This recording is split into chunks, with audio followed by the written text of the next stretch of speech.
अस्सलाम वालेकुम। कैसे हैं आप? मुझे उम्मीद है आप खैरियत से होंगे जी। और हम्द की तशरीह आप मुकम्मल कर चुके होंगे। मैंने आपको बताया था कि तशरीह के बाद मैं आपको ग्रामर सिखाऊंगी। ग्रामर बहुत ज़रूरी है जिसकी तरफ तवज्जो नहीं दी जाती। अगर शुरू से ही बुनियादी तौर पर जो चीज़ें हैं ग्रामर की, अगर उनको बच्चा समझ जाए तो आगे उसको फिर मुश्किल नहीं होती। मैंने देखा है बच्चों को सबसे ज़्यादा मुश्किल जो है वो ग्रामर में पेश आती है, जब बहुत ज़्यादा चीज़ें इकट्ठी हो जाती हैं और उनके कॉन्सेप्ट जो हैं वो क्लियर नहीं होते। उर्दू की 5वीं जमात का जो सबसे पहला ग्रामर का काम है वो सफ़ा नंबर 5 पर है। आप अपने सामने सफ़ा नंबर 5 खोलें, जैसा कि मैं आपको दिखा रही हूँ, तो उस पर है कवायद सीखें। सबसे पहला टॉपिक है कवायद यानी ग्रामर। ग्रामर का जो पहला टॉपिक है वो ख़त्मा है। जैसा कि आपको ख़त्मा के लफ्ज़ से ही पता चल रहा है कि ख़त्म होना। जब जुमला मुकम्मल हो जाता है उसके बाद ये निशान लगाया जाता है ख़त्मा का। जुमले के आखिर पर ये निशान लगाया जाता है। जब बात मुकम्मल हो जाए या जुमला ख़त्म हो जाए तो ख़त्मा का इस्तेमाल किया जाता है। जैसा आप देख रहे हैं, अल्लाह ताला हमारा खालिक है, उसके आगे निशान है, ये ख़त्मा का निशान है। हम उसकी मखलूक हैं, ये दूसरा जुमला है, इसके आगे भी जो है वो ख़त्मा का निशान है। इसी तरह से आपके सफ़े पर जो है वो एक इबारत दी हुई है। सवाल है, दी हुई इबारत गौर से पढ़ें और मुनासिब जगह पर ख़त्मा लगाएं। एक नेक आदमी के पास बहुत दौलत थी, यहाँ पर ख़त्मा का निशान आएगा। वो अपनी दौलत भलाई के कामों में खर्च करता था, यहाँ पर पहले ही लगा हुआ है। वो बहुत सादा कपड़े पहनता, और यहाँ पे जुमला ख़त्म नहीं हुआ इसलिए ख़त्मा नहीं लिखा आएगा, बल्कि पहनता के साथ और सादा ग़िज़ा खाता था के आगे ख़त्मा का निशान आएगा। वो एक साफ़ मगर बहुत छोटे से घर में रहता था, यहाँ पे भी ख़त्मा का निशान आएगा।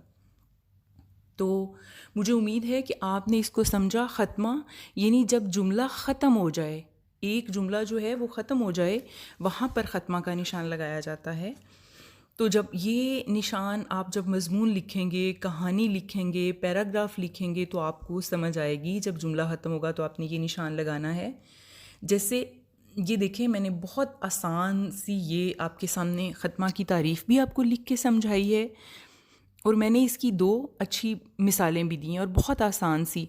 जैसे देखिए, मैंने तारीफ़ लिखी है, जुमले के आखिर पर ये निशान लगाया जाता है जिसे ख़त्मा कहते हैं। जब बात मुकम्मल हो जाए, जुमला ख़त्म हो जाए, तो ख़त्मा का इस्तेमाल किया जाता है। मिसाल के तौर पर ये मैंने मिसाल दी है, मेरा नाम हाशिर है, ख़त्मा का निशान। मैं लड़का हूँ, ख़त्मा का निशान। दूसरा जुमला ख़त्म हुआ। मैं रोज़ाना स्कूल जाता हूँ, ख़त्मा का निशान। ये तीसरा जुमला ख़त्म हुआ। दूसरा मैंने एक और जो आपको मिसाल दी है, आहद बहुत ज़हीन है, ख़त्मा का निशान लगाएंगे। वो 5वीं जमात में पढ़ता है, ख़त्मा का निशान।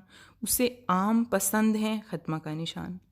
तो ये जो ख़त्मा है, जो ग्रामर का सबसे पहला 5वीं जमात का टॉपिक है, मुझे उम्मीद है कि आप जो मैं ये आपको स्क्रीन पे ये नज़र आ रहा है जो लिखा हुआ, आप इसको समझेंगे और इस निशान को बहुत अच्छी तरह से समझेंगे इंशाल्लाह। दूसरा हमारा जो ग्रामर का टॉपिक है वो सकता है। सकता का जो निशान है वो उल्टी वाव की तरह होता है, उल्टी वाव।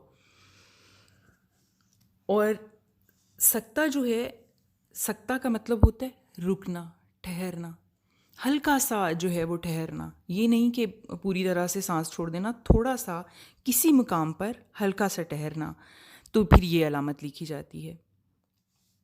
जैसे अगर आप अपनी बुक पे सफ़ा नंबर 5 पर देखें तो सकता का निशान उन्होंने उल्टी वाव की तरह लगाया हुआ है, और आगे जो इबारत है मैं उसे पढ़ती हूँ, जो जुमले दिए गए हैं। नेक आदमी गरीबों, सकता यानी उल्टी वाव, मोहताजों, फिर सकता, मुफलिसों और मस्कीनों की मदद करता था। एक अहम बात जो मैं आपको बताऊंगी, जब बहुत ज़्यादा एक जैसे अल्फाज हों, उनके दरमियान सकता का इस्तेमाल करते हुए आखिरी जो लफ्ज़ है उससे पहले और लगाया जाता है। ٹھیک ہے.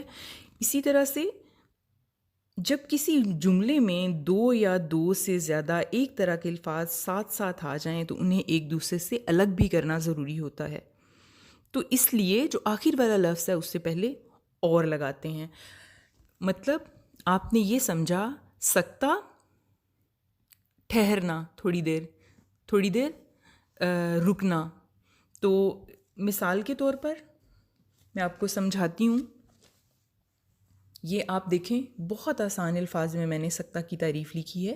جب کسی مقام پر ہلکا سا ٹھہرنا ہو تو یہ علامت لکھی جاتی ہے. جب کسی جملے میں دو یا دو سے زیادہ الفاظ ایک طرح کے ساتھ ساتھ آ جائیں تو انہیں ایک دوسرے سے الگ کرنا ضروری ہو جاتا ہے. اب مثالیں دیکھیں. نمبر 1، یہ کتاب مفید، سکتا، آسان اور نصیحت آموز ہے. ٹھیک ہے، یہ 3 الفاظ جو ہیں وہ کتاب کو بیان کر رہے تھے تو ہم نے مفید اور آسان کے درمیان سکتا لگا دیا، الٹی واو چھوٹی سی. اسی طرح سے دوسری جو مثال ہے وہ لڑنا کے بعد سکتا، جھگڑنا اور گالی دینا بری بات ہے. 3 الفاظ تھے ہمارے پاس، پہلے 2 کے درمیان ہم نے سکتا لگایا اور پھر اور کے ساتھ جوڑ دیا. تیسری مثال، عائشہ، نور اور ہما تینوں اچھی دوستیں ہیں. عائشہ اور نور کے درمیان جو ہے وہ سکتا ہے اور ہما سے پہلے ہم نے اور لگا دیا. اس طرح سے یہ آپ کو میں نے بہت آسان الفاظ میں جو ہے وہ سکتا کی تعریف بتائی ہے اور اس کی مثالیں بتائی ہیں. جی، یہ آپ کے سامنے صفحہ نمبر 6 ہے جس پر آپ کا سوال نمبر 8 ہے. سوال نمبر 8 یہ ہے کہ دیے ہوئے جملوں میں مناسب جگہوں پر سکتا کا استعمال کرتے ہوئے سامنے دی ہوئی جگہ میں جملے دوبارہ لکھیں. اب یہ آپ کے سامنے جو ہیں وہ جملے جو کتاب پر دیے گئے ہیں وہ آپ کو سامنے نظر آ رہے ہوں گے. ان میں جو سب سے پہلا جملہ ہے وہ ہے ابا جان بازار سے کیلے، انگور، امرود، مالٹے اور سیب لائے. اب دیکھیں 4 پھلوں کے نام جو ہیں وہ انہوں نے ایسے اکٹھے لکھے ہوئے ہیں اور آخری کے ساتھ اور لگا دیا ہے. یہ ٹھیک ہے. اب یہاں پہ آپ نے سکتا کا استعمال کرنا ہے. تینوں پھلوں کے درمیان جو ہے وہ آپ سکتا سے ان کو الگ کریں گے جو الٹی واو کا نشان ہے. انگور کے بعد آپ لگائیں گے، امرود کے بعد لگائیں گے، انگور کے بعد سکتا، امرود کے بعد سکتا اور مالٹے اور سیب لائے. اس طرح سے یہ آپ کا جملہ درست ہو جائے گا. آپ اسے دوبارہ لکھیں گے. اسی طرح سے اگلا جملہ ہے ہینا، رابعہ، شازیہ اور اسما سب 5ویں جماعت میں پڑھتی ہیں. اب یہ 4 نام ہیں. چوتھے نام کو تو اور سے الگ کر دیا گیا ہے لیکن ہینا، رابعہ اور شازیہ کو اکٹھا لکھا ہے. اب یہاں پہ آپ نے سکتا لگانا ہے. ہینا کے بعد آپ سکتا لگائیں گے، رابعہ کے بعد سکتا لگائیں گے تو آپ کا جملہ جو ہے وہ درست ہو جائے گا. میرے بستے میں کاپی، قلم، کتاب اور ڈائری موجود ہے. اب دیکھیں 3 الفاظ جو ہیں وہ کاپی، قلم، کتاب اکٹھے لکھ دیے گئے ہیں. اب ان کے درمیان آپ سکتا کا استعمال کریں گے. کاپی کے بعد سکتا لگائیں گے اور قلم کے بعد لگائیں گے. کتاب اور ڈائری کو اور سے الگ کر دیا گیا ہے. یہ ٹھیک ہے. نمبر 4 جو جملہ ہے، باغ میں گلاب، موتیے، سورج مکھی اور نرگس کے پھول کھلے ہیں. یہ پھولوں کے نام ہیں. گلاب کے بعد آپ سکتا استعمال کریں گے، موتیا کے بعد سکتا لگائیں گے اور سورج مکھی اور نرگس کے پھول کھلے ہیں. یہ پہلے سے ہی ٹھیک ہے. اس طرح سے یہ سوال نمبر 8 جو آپ کا گرامر کا ہے آپ اسے مکمل کریں گے. میں آخر میں یہ آپ کے سامنے میں نے حل شدہ یعنی جو سوال نمبر 8 ہے وہ میں نے بہت صفائی سے آپ کو حل کر کے دیا ہے اور تاکہ آپ کو اچھی طرح سے سمجھ آ سکے اور آپ اپنی نوٹ بکس پر اسے تحریر کر سکیں. اگر آپ کو میری یہ ویڈیو اچھی لگی، آپ کو یہ گرامر کے سوال جو ہیں وہ بہت اچھی طرح سے سمجھ آئے تو ویڈیو کو لائک کیجیے گا، شیئر کیجیے گا، سبسکرائب کیجیے گا اور کومنٹ میں بتائیے گا کہ جس چیز کی آپ کو سمجھ نہیں آئی پلیز اس کے بارے میں بتائیں اور اگر آپ کوئی مزید بہتری چاہتے ہیں تو وہ بتائیں. Thank you.